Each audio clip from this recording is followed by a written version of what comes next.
কেরা জায়গা কিনবো, বাড়ি কিনবো? এই যে আরে ভাবি এরা সবাই যাইতাছে। ও আচ্ছা এই যে এই যে কাশফুলের এদিকে। আচ্ছা আচ্ছা, তারা এনে দিছে। তো ভালোই তো। পরে রান্না বান্না তো শেষ। ডিউটি শেষে আসলাম বাসায়, এখন দেখি সে সাজুগাজু করে অবস্থা পুরাই কাহিল। তো তোমার লেগা তো আমি বট আনছি, বুঝছো? যে বট আনছি তোমার লেগা, ভালো করছে। বট আনছি। তুমি মাছটা রাঁধতে গেলা কেন বলো তো? আমি বলছি এই টুকিটাকি সংসারে। জানো এর লিগা না মাছ রান্না করলাম। তাই? তো তোমার এই নতুন বাসা তোমার কেমন লাগতেছে? ভালো লাগতেছে। হ্যাঁ, ভালো লাগতেছে আমাদের ছোট সংসার ভালো লাগতেছে। তাই? আচ্ছা। এখন আসি রান্না। তো চুলায় কি রান্না করতেছে দেখি।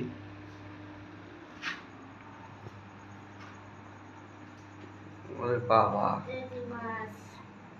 মাছ ভাজি করছো? হুম। আর কি? করলা দিয়ে আলু। তা তোমার না বললাম আমি বট নিয়ে আসতেছি, তুমি শুধু শুধু রান্না বান্না করতেছো, তো কিছু রান্না বুঝতেছি না। বান্না করে ফেলছি কালকে আর করা লাগবে না। তাই? ঠিক আছে, রান্না বান্না করো, একটু পরে খাবো নে।